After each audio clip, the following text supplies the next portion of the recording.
የተከበራችሁ የዚህ ታላቅ ባለቅኔ ወዳጆች ፕሮፌሰሮች የኪነ ጥበብ ሰዎች ዛሬ የታላቁ የሎሬት ጸጋዬ ገብረመድህን መንፈስ እዚህ ይኖራልና አብረን ለአንድ ደቂቃ የህሊና ጸሎት እንድናደርግ ጠይቃችኋለሁ። ሎሬት ጸጋዬ ገብረመድህን ታላቅ ባለቅኔ እንዲሁም ደግሞ እጅግ በጣም ተወደው የነበረችው አርብ ታይታ ቅዳሜ ያረፈችው ልጁ ዶክተር አደይ ጸጋዬን እንዲሁም ደግሞ በቅርብ ከዚህ ዩኒቨርሲቲ የተለየችውን ፕሮፌሰር ኤልሳቤጥ ወልደ ጊዮርጊስን በማስታወስ የህሊና ጸሎት የአንድ ደቂቃ እናደርጋለን።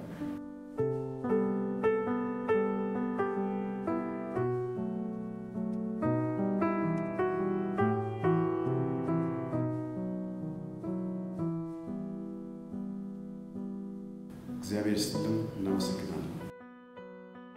የሰው ልጅ ብዛም የሚሳነው ነገር የለም። የሰብአዊነት ወይም የሂውማኒቴሪያን ቀና ውድድር ከያዘ እንደነ ጋንዲ እንደነ ጴጥሮስ ወደ ቅዱስ ባህል ይዘልቃል። ጨረቃን ባክናፉ አልፎ ማርስ ላይ ወጣው እኮ ገና ዛሬ ነው። ወደ ጭካኔ ባህል ካሽቆለቆለም ደግሞ የሰው ልጅ እንደ ሳጥናኤል ካውሬ ይብሳል። ካውሬነት ጫካ ወጥቶ ጎጆ መቀለስ የጀመረው እኮ ገና ትናንትና ነው። ስለዚህ የሰው ልጅም ብዛም የሚሳነው ነገር የለም። በፈቀደው አቅጣጫ እንዲዘልቅ እግዚአብሔር ችሎታውን ሰጥቶታል።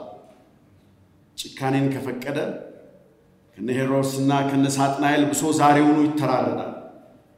ቅንነትን ከፈቀደ ደግሞ አበው ባወረሱት የጋራ ባህልን ጸንቶ ራሱን አውቆ እንደ ቅዱሳን ዛሬውኑ ራእይ ያያል።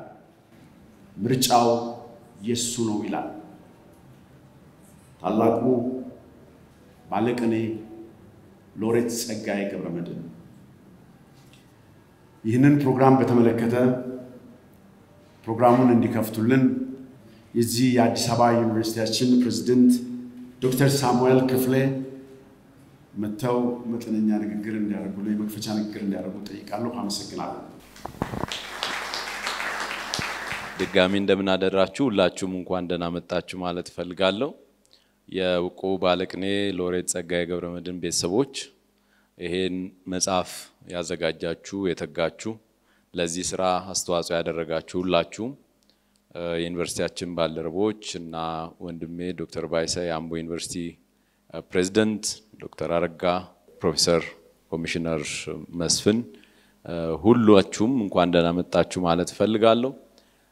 ይሄ ፕሮግራም እዚህ እንዲዘጋጅ ምስራቅ ስትጠይቀን በትልቅ ፍቅር ነው የተቀበልነው። አዲስ አበባ ዩኒቨርሲቲ ባህል ማዕከል አርቲስት ሎሬት ጸጋዬ ሲግኒፊካንትሊ ኮንትሪቢዩት ካደረገባቸው ቦታዎች አንዱ እነ ተፈሪ ያሉበት የዚህ ዩኒቨርሲቲ አካል ነው ብለን ስለምንወስድ ምንም እንኳን አምቦ ላይ ሎሬት ጸጋዬ ገብረመድህን ማዕከል ቢኖርም አዲስ አበባ ዩኒቨርሲቲ ኢኳሊ የሱም ቤት ነው ብለን ስለምናስብ ይሄ ፕሮግራም እዚህ መዘጋጀቱ ለኛ ክብር ጌጥ ነው ብለን የወሰንነው። ይሄ ድል ስለተሰጠንም ለመላ ቤተሰቦቹም ለወዳጆቹም ለሱ ልጆችም የጥበብ ልጆች ማለቴ ነው ምስጋና ማቅረብ እፈልጋለሁ። አዲስ አበባ ዩኒቨርሲቲ ያሉት መሰረተ ልማቶች ለእንደዚህ አይነት አገርን ለወከሩ አገርን ላከፍ ላደረጉ ሰዎች መነጋገሪያ ሐሳባቸው የሚሸራሸርበት ህይወታቸው የሚዘከርበት እንዲሆን ደግሞ በጽኑ እንፈልጋለን።